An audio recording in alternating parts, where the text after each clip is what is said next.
Welcome to another live stream, on my channel, Cole's Travel, Cruise and Sightseeing channel. So in this update, basically, I've had a look on the cruise control for what trips are still available for the sail into spring itinerary for the back end of this month, where the Marella Discovery 2 is going to depart from Gran Canaria, go to Tenerife, and then go from Tenerife 8 nights to Cyprus. Now, one of the excursions is now sold out, and that is the trolley train trip on Cartagena, where you basically go on one of those little land trains, and it takes you to a beach. So that trip is sold out, and at the end of the day, the ship is only there 4 hours. So to me, and I've been Cartagena twice, so where the ship docks, if you imagine my hand as the ship, right, you basically walk in a straight line from the ship, in a straight line, take a left, go along the harbour and down another path, and it will take you to the town of Cartagena. It is literally 10-minute walk, and it's flat, okay? So there's no point really booking a major excursion when the ship is only there a short period of time. But having said that, if you did do a trip further afield, you've got to make sure that you are back in time for sail-off, because obviously then it's on to Cyprus from there. No, it's not. It's on to Malta. Day at sea, then Malta. Right, that's right. Now, on Malta, there are still trips available. Now, I've had a look on the cruise control again. So there's 4 excursions that you can do. One is called Highlights of Malta. One is called Gems of Malta. One is called Panoramic Malta. And the other one is a boat cruise. So the one I'm doing this time is the Panoramic Malta. Because when I went in 2023 on the Explorer 2 and the ship docked in Valletta, me and my mum and dad and my brother and auntie and uncle went on the Gems of Malta excursion, which was actually a new tour when it started, right? So, and we went to a church where a bomb had gone through the roof, but it hadn't exploded. Well, on this trip I'm doing, which is Panoramic Malta, we actually get to go to that church again. But we go to other places. So we basically, where the ship docks in Valletta, the trip goes down the south of the island. I think it's called to Macarslock or something it's called. And then it goes along through villages towards the Blue Grotto, towards some like caves. Is it the Blue Grotto? I think it's called the Blue Grotto on Malta. And then you go to the Dingley Cliffs. Then you go round the back of a town called Medina. And then you go to this place called Mosta, where this church is, which is a domed church. It's a rotunda shape, a dome. And inside there, you go into the church, and apparently there's a room at the back where this bomb has gone through the roof years ago, and it never exploded, but the bomb is still there. And you can see it, and you can take pictures of it and everything. And there's information about it as well, and the damage that it caused to the roof. So I've been in that church before, but I'm doing that excursion on this cruise. But when I went with my mum and dad, and my auntie and uncle, and my brother, we did a trip where we went to that church, but before that we went to some gardens. Well, on this trip I'm doing, which is the Panoramic Malta, we don't go to those gardens, okay? So, but I'm not fussed about that, okay? I'm not fussed about that. So, the main thing is, one of the excursions on that itinerary, sailing to spring 1 or 2, because it's basically sailing to spring 1 if you go from Gran Canaria, and it's sailing to spring 2 if you go just from Tenerife, right? Because there's obviously going to be people joining the ship from Gran Canaria, and then the other half are going to join from Tenerife. So I'm joining it from Tenerife. And there've also been a few people putting on the group pages about e-tickets, about printing them off. Now, okay, you don't have to print them off. You've got them on your email if you've got them anyway.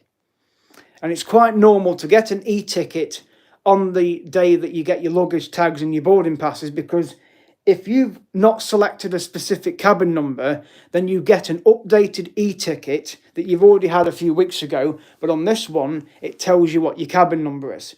Because if you choose to select a specific room, like, for example, if you stayed in cabin number, I don't know, 3050, and you thought, well, I like that room, I'll have it again. When you book your cabin on the cruise, you just highlight and select the option that you want to book cabin 3050. If you want them to choose a room for you, which is free of charge to let them do it, then obviously you'll be selected a cabin. They will select a specific cabin, especially if you go on your own or if you're with a family. But usually it costs you a bit more if you select a room that you particularly want, right? So it obviously adds cost to your cabin, to your cruise booking, right? So I didn't opt for that. I opted for them to select me a room because I'm going on my own, and I've got a single inside cabin on deck 3, and my room is in a bit of an L-shaped corridor. So when you board the ship, because I know from pictures on social media where the Discovery 2 docks in Tenerife, the gangway is on deck 2, British UK accent. It's deck 2. Okay, so I will board the ship there, and then I have to go up one level, and then that's deck 3, and then I go down a corridor, and then my room is in a bit of an L shape, because usually they put odd number cabins on the one side of the ship and even numbers on the other. And then in the middle you've got the staircases and the lifts, and also at the end of each corridor you've got a water refilling station where you can take a carafe from your room. It's like basically a glass jar or jug, and you just fill that, and then you can fill your kettle or whatever water you need in your room, or even for bottled water, because it's drinking water, okay? So that's on each deck of the ship, okay? So quite a few people have been putting about excursions. Others have been putting about what baby facilities there are on the ship, especially when it's on sea day. I did see a girl had put a comment on there earlier about that. Well, again, a lot of the ships have got children's facilities anyway, and there are baby changing areas that you can go to as well. So I would just look on the deck plans to see what's available. They've usually got like a children's area. There's always a kids club anyway, a little area where you can take your babies to go and have a play with toys and things. But generally, a couple of the ships are adult only. Well, one is anyway. One is definitely adult only, and that's Explorer 2, okay? But I know from next year they're making Discovery 1 an adult only cruise from next year. I don't know what others are going to be. I'm just going from what I've read. So, because all the other ships have got like kids clubs where teenagers and other kids can go, okay? So, but generally there are adult only sections. I know at the back of Discovery 2 there is a section that is just for adults only. And also the Glass House swimming pool is adult only between 2 o'clock and 5 p.m. in the afternoon. It's an adult only pool for those 3 hours. And I think there's also an adult only jacuzzi as well on board, but I'm not sure where. I know there is one, because there was one on the Marella Spirit that was just for adults, okay? But anyway, the Glass House at the back of the ship, that is an adult only pool between 2 o'clock and 5. And you can also have meals in there, you can have food in there as well. And then obviously on the deck above, you've got the climbing wall, and the mini golf is up there. So I know I'm going to be up there having a few games, especially on sea day. And also they might do a golf tournament on the cruise news, and I'll just go up there and take part. I think, well, yeah, I don't mind playing. So that's what I'm going to do. So in regards to that, that's the updates for the cruise, basically. That one of the trips is now completely booked. It's fully booked online, so you'd have to ask on board if you want to do that particular excursion in Cartagena. The trips on Malta are still available. If you want to book spa treatments or haircuts, they're on the book spa and other treatments section, also on each day of the cruise.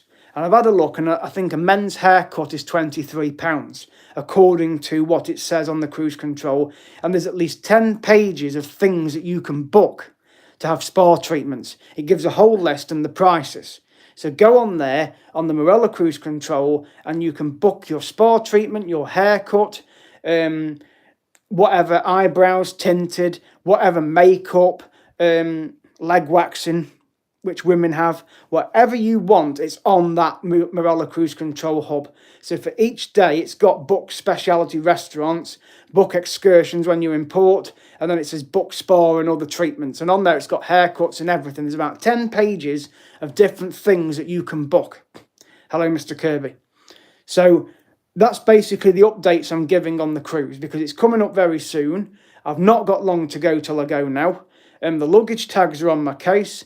I've obviously got my boarding passes printed off. I've got my insurance document upstairs, I've got my ATOL certificate, I've got my car booked in at East Midlands, I've got my hotel booked the night before as well, so I'm pretty much good to go, right? I've just got to get through the next several days of work.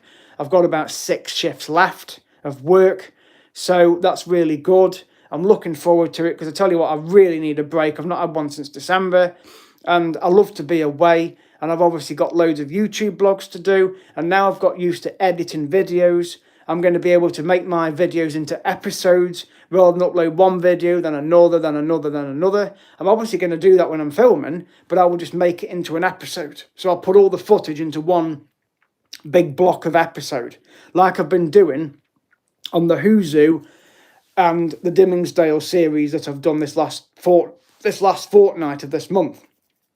And it's thanks to Gordon up the road, Gordon Keeling, also known as Flash. So check out his channel. He's got 2 channels. Check out his channels as well. He's been doing YouTube for about 7 years. And he's asked me to obviously put this software on my phone called Power Director. And that's what I've used to start editing my videos. And I tell you what, I've got used to using it. So I know that I'll be using it when I go on the cruise to edit my videos. But obviously when I do a live stream, it will just be put on the channel when I've done the live stream. Like this one will be put on the channel after I've finished my blog. Okay. But obviously when I go on the cruise, each of the footage is going to be put on and it's going to be made into several episodes. I mean, it takes quite a while to do it, but I'll tell you what, you soon get used to it. I've even got an intro done for me by Gordon, which sums up my channel on travelling, cruising and sightseeing. And I've also chosen an outro where I basically tell you to subscribe to my channel. So the only time I will tell you to subscribe to my channel is on one of these live streams. So those that are watching now, it's at CarlSmith25 to subscribe to my YouTube. And then you'll be able to look at all the playlists. I've got 65 of them, well 66 now because I've been to Dimmingsdale. So I've got 66 playlists. I'm obviously going to create another one very soon for the cruise because I'm going to do a video to start the series and I'll obviously add an intro to it. But I don't really want to do that till I've done the footage when I get to East Midlands. So the video I do to start the series might not get put on the channel straight away. And if it does, it'll be re-put on the channel, but into an episode, right? Because I'll have to obviously do a video to say welcome to the channel. We've now got the start of the cruise channel, the cruise playlist. I will then do a video when I leave here to say I'm on my way to the airport. I will do a video when I've got there. I'll do a video near the terminal when I go into the terminal because I'm going to ask when the check-in opens. I'm also going to do footage when I go down to the hotel, when I'm in the hotel, when I'm in the room, when I'm going to the bar. So up until I basically go to bed. And then I will go on to this Power Director and upload all the videos from when I was at work right the way up until I go to bed that night on the Monday. So that'll be one episode, if you get me. And I'll put the intro and then the outro. And then obviously the next day, when I leave the hotel to go to the terminal to check in for the cruise and the flight, that will be episode 2. And then so on and so on and so on. So by the time I get on the ship, there'll be at least 3 or 4 episodes uploaded. Well, when I've got a signal anyway. So that's what I'm going to keep, and that's what I'm going to do. That's the plan. So obviously when I'm on the ship, I will also do a live, don't keep putting yup OKKK, because it's actually quite annoying. But when I do the live stream on the ship, that will be uploaded as and when it's done. Okay? So basically that's my plan to do that. Okay, so so I'm just sorting this out a second, just a sec, just bear with me. Right, yeah, so I'm going to do a live stream when the ship leaves the port, which will be Tenerife, and then I've got 2 days at sea, so the videos won't get uploaded. So I won't be able to check my views and subscribers until the back end of the week when I'm in Cartagena, unless I get a signal between the land of Spain, Portugal and Africa, because the ship is going to go up from Tenerife, alongside Africa, up towards the bottom of Portugal, across, under Gibraltar and on into Cartagena in Spain. So between those 2 areas, I'm sure I will get a signal And I'll be thinking, right, I can now upload a few more videos because I've got a bit of a land signal. And probably I'll get loads of messages come through from social media, from Instagram, Snapchat, Facebook. I'll probably get loads of emails, and I will probably get quite a few notifications on YouTube because people will have watched my videos, made a comment, but I won't see them until I get some land signal. But that's okay. I'm quite happy to wait. I'm well on the way to getting 1,000 subscribers. That's the goal at the moment that I plan to do, to get to 1,000 subscribers. I've exceeded 860, so I'm doing very well with regard to that. The views are still going up as well. So thank you everybody out there for supporting my channel at CarlSmith25 to subscribe. So continue to support the channel, continue to comment on my videos, and even on here as well. By all means, say hello, tell me where you're from. I love to hear from my viewers. If you see me out and about when I'm videoing, say hello. Don't be afraid, even beyond the footage as well. Because I may even meet people out there when I go on this cruise that will say to me, oh, you're that YouTube lad. I've seen your videos regarding the cruise. It's been helping us because we're going away on this cruise as well with you. And it's our first cruise, whereas you've done several and we've been watching your videos and it's helped. Well, that's what I like to hear. Comments like that, it helps me, and it just also proves to me, well, my videos are there to help. Because somebody else as well earlier on today put a comment on my local towns group page, basically to say how to go about getting passport photographs, or where best to go to get a passport photograph. Well, I'm just going to reiterate what I said on that video that I did a while ago. I would recommend you don't go to a post office to renew your passport photographs or to renew your passport, okay? Renew it online. You can do it at home. But one thing I found really good when my brother did his a few weeks ago was if you go into a Max Spielman store in your local town, that's if you're in the UK, by the way, you go into a Max Spielman store, which is a photograph store, they will take your photograph for you, right? Make sure that it's acceptable on the form that you have to fill in the application, which is online, okay? If you get a form from the post office, you can take that in and they will help you fill it in. It's a lot easier online, to be honest, because if you make a mistake on the paper copy, you've got to redo it again, and that's a lot of inconvenience and faffing about. So why not just go online on the government website, renew passport, right? And then you just click start and then you can fill it in. And if you want to go back to it, you can usually save it and then reload it again. So anyway, so go into a Max Spielman store and get your photographs done, right? And then use their apply and go service, where they will take your photograph, they will make sure that it's acceptable on the form to fill in, they will guide you through the process of filling the form in, you then pay the fee, you take your old passport with you as well, or some form of ID if it's a new one, a first one. If you're renewing one that you've already got, then take your old passport with you and maybe some ID just in case. But generally, it's just your old passport and a debit card. They will accept cash, but I generally take card, right? Or use Apple Pay on your phone or Google Pay, whatever form of method you want to use to pay. So anyway, take your old passport in, your debit card, whatever, right? They will take your photograph. They will guide you through the online process, how to fill it in. They will make sure your photograph is acceptable. And if it isn't, they'll take another one, okay? And then what they will do is they will take your old passport off you. You then pay the fee and they send that off, right? They send it for you. You don't go to the post office to do it. They send it for you in the shop in a proper envelope that's ready to go to the passport office. And obviously you can mention your email address, but then you've probably mentioned that on the form anyway. And then all you've got to do then is just wait for your passport to come, which is usually about 5 to 6 days, depending on the speed of how people quickly want their passports, okay? So that's the best thing to do. If you go to the post office, then it's a lot more faffing about, because if you do the check and send and it's wrong, you've got to do it all again, right? So the fee to do your passport online, if you don't use the apply and go, is £88.50. If you go to the post office to do it, it's over £100. And I think, well, okay, you can pay that if you want, but I would much prefer to use the Max Spielman service, where basically it's around the same price, just over £100, but they do it for you, okay? They take the photograph, they guide you through the application, and they send it for you, okay? Don't have to go to no post office. They'll do it for you there and then in the shop. Just like that. So take advantage of that. That's the Max Spielman Apply and Go service for doing your passport photographs. You can use photo booths in a Tesco or an Asda or Waitrose or wherever there's a photo booth. But again, you've got to then faff about getting it signed. If it's a first passport, you generally have to get one signed that's from someone that knows you, not a family member, perhaps a neighbour, a police officer, your local doctor, your church minister, whoever whoever has known you for quite some time, and they have to basically just sign it on the back and say, I confirm this is a true likeness of such and such and such, and then date it. And then you send that photograph with a blank one, okay?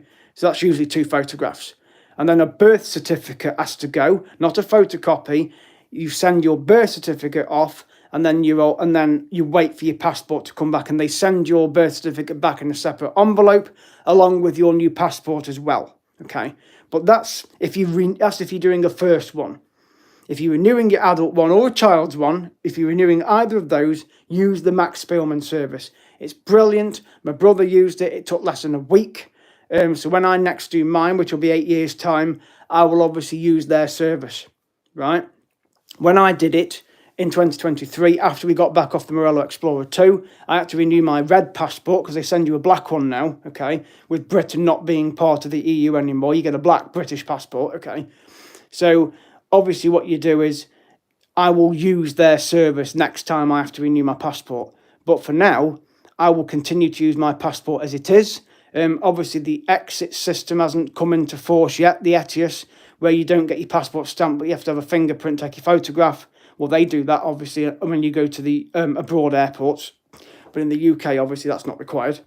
So they're just a few points to bear in mind if you're due to travel anytime soon, whether it's a cruise or a land holiday, regarding passports. Obviously, your passport will be exactly 10 years old when you get it. You won't have extra months added to it like before Brexit. So any months on your passport won't be valid, so please be careful of that. Most countries allow up to 3 or 6 months left on your passports, and make sure it's in date and that it's not less than 3 or 6 months to go, because you'll probably find yourself back on a plane coming home because they won't let you in the country. So just bear that in mind. So make sure you get your passport renewed well in advance of your travel plans.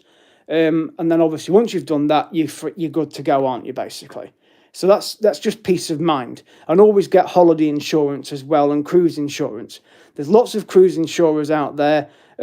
Top Dog's a good one to use. Some people might use Saga. There might be, I don't know, Good to Go. That's another one. The one I've used for this cruise is called Oasis Insurance, which is specifically cruise insurance. And I got a really good premium, around 23 quid. And it covers me for the whole duration of the cruise. I've obviously put the countries I'm going to, which is Cyprus, Spain and Malta. So they're the 3 places I'm going. Obviously Tenerife classed as Spain, even though it's Canary Islands, it's still classed as Spanish, okay? So I've put Tenerife, Cyprus and Malta on because they're the countries I'm going to. And then obviously the duration of the cruise. I've got it printed off. I've got it on my phone. They very rarely ask you for insurance, and also you can include that information on the Marella Cruise Control Hub as well by filling in the passenger information. Obviously, also put your advanced passenger information in, which is your passport details. Make sure it matches your passport with names, dates of birth, expiry dates and issue dates and nationality. Make sure all of that matches, because you could find yourself in a spot of difficulty if it doesn't, especially at the airports. So make sure it matches. It's just so that they've got the information for when you go, right?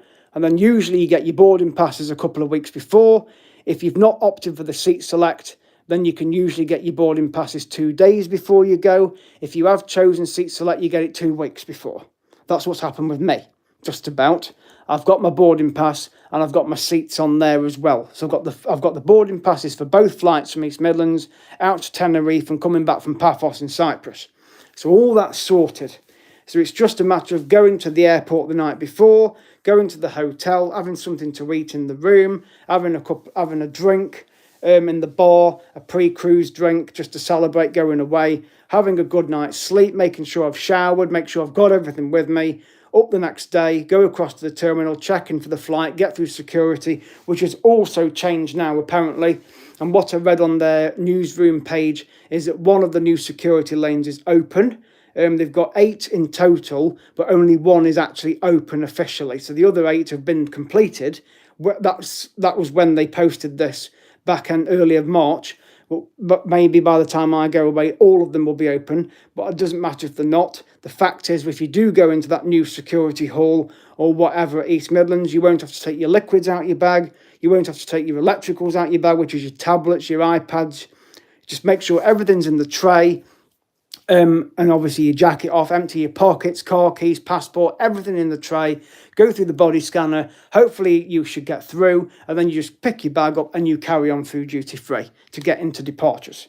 Because Manchester have got the new body scanners in as well. You don't have to take liquids out there or electricals either, and the same at Birmingham. So some of the UK airports are rolling this out now, but those 3 airports have got them already in place: East Midlands, Birmingham and Manchester. So just bear that in mind if you're travelling anytime soon with TUI, Jet2, EasyJet, Ryanair, whatever airline you're going with. Those airports have got the new security systems being set up or already set up. And you can always check the information on the airport's websites about security. If you feel a bit unnervy, then by all means book Fast Track. You can still use those. It's usually £5 online, a bit more at the airport. I think it's about £6. But generally, if you're a bit unsure about what to expect and you think, oh, I could do with booking Fast Track, then book it. Don't be afraid to book it. It's £5 each person, including children as well. You've still got to go through the same procedure as everybody else, but you just skip the queues. And you can also do passport control in Fast Track as well. That's for coming back. But generally, it's the security that holds people up. So as long as you're prepared when you get to the airport, you're prepared for it, you'll be straight through, no issues, within 5 to 10 minutes. And obviously get to your check-in desk between 2 and 4 hours before your flight. That's what I would recommend.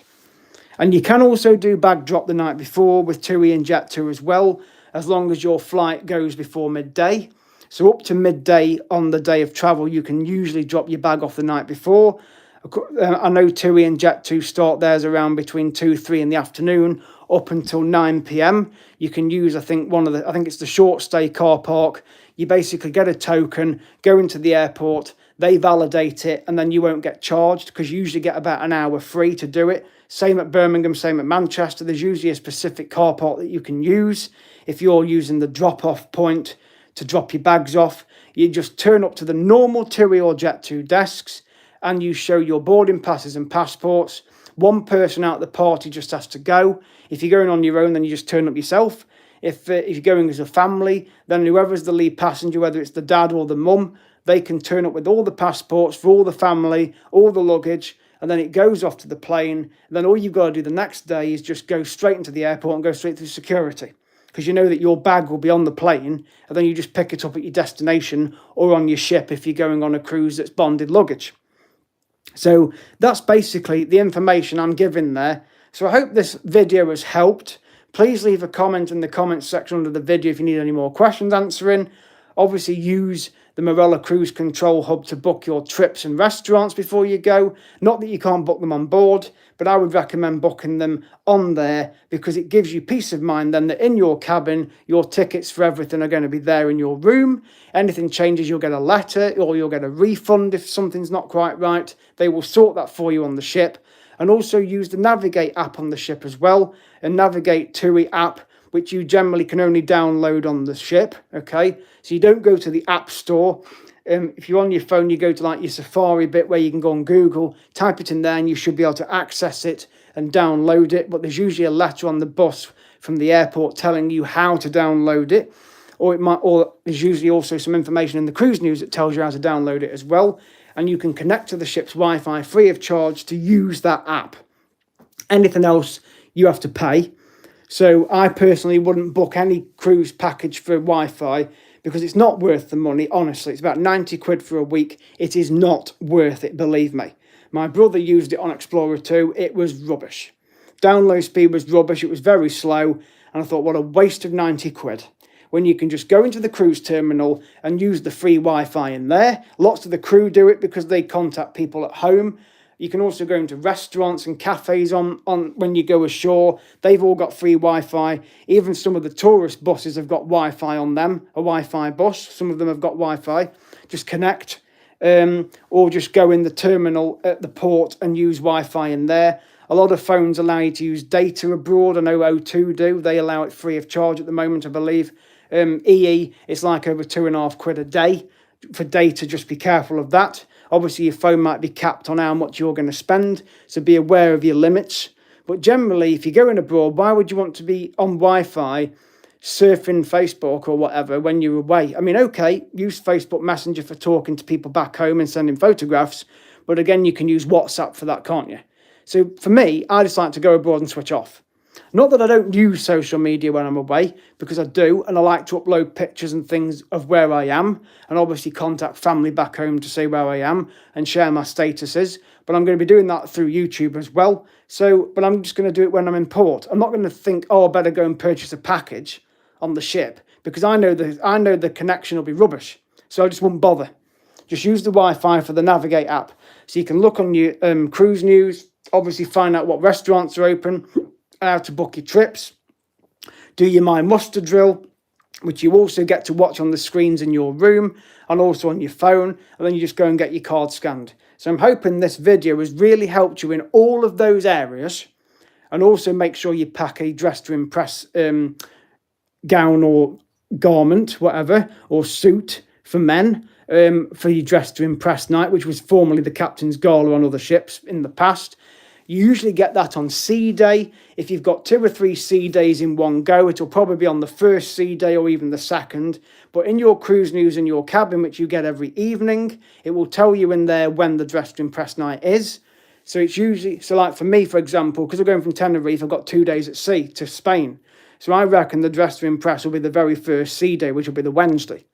It may be the Thursday, but it may be the Wednesday. I've got a feeling it'll be the Wednesday. They usually do one once a week. So if you're on 2 weeks, then you've got one both weeks on sea day, right? So if you're leaving on a Wednesday from the port, you've got a sea day, and then you're in port the next day, your sea day will be the day that you've left, the day after you've left the port. That's basically how it'll work. And it'll be the same the following week as well if you're doing 2 weeks.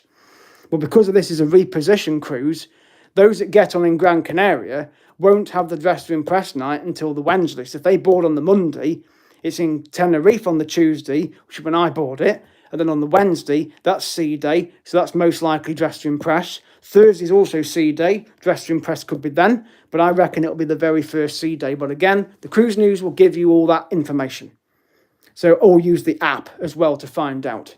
And you can also do a port showcase through the app as well, where you can look at all the ports that you're visiting on your cruise and about the different places you're visiting, and obviously about the trips. You can look through those. So there's lots of information. You can also find the weather on there as well, and any offers they've got in the shops. And you can also go on the deck plan of the ship and see what decks things are on, where your room is. You can look at all of that, and it's all at the touch of a button, and you can use the ship's Wi-Fi to use that. So I hope this video has helped. Sorry that it's lengthy, but I'm giving as much information out there as possible for the cruise. And I've also looked at the weather from basically... this is over in Tenerife, from basically the back end of next week up way through till March, end of March, and the weather's looking glorious in Tenerife. I think it's 22 or 23 degrees on the day I go out to Tenerife on the Tuesday, so it's looking fantastic. And obviously the same the day before on the Monday, so it's give out 22, 23 degrees, glorious sunshine, so I'm looking forward to it, really am looking forward to it. So it'll be nice to be out on the deck when the ship leaves at about 11 at night, to obviously do a live stream, so please join the live stream. Please subscribe to my channel if you've not already at Course for 25, and I will see you guys in the next video, and I will obviously be giving more updates when the cruise series is going to start, which will be very soon. So please support the channel. Thank you very much. And one final thing before I leave this video, I want to give a shout out to Evie Mae Mitchell, who has done me a fantastic picture of Dubrovnik. So Evie, if you're watching this live stream, thank you so much. I really love the picture. I love the gold frame that it's in. So thank you, Mandy, for bringing that into work. Evie, you've done a fantastic job of it. I really love it. It's on my desk next to my laptop. I've also left you a good review on your Facebook page, Mandy, on the Art of Evie Mae Mitchell page on social media. So thank you so much, Evie. I really love the picture of Dubrovnik.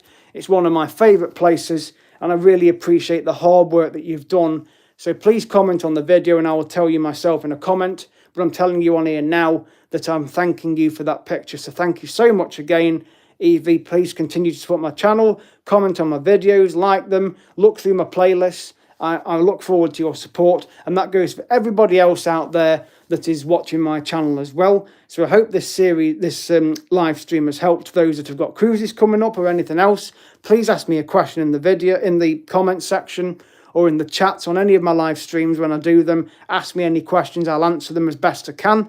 I'll put links in when you need them doing. So thank you very much. @CarlSmith25 to subscribe, and I will see you guys in the next video. Thank you for watching.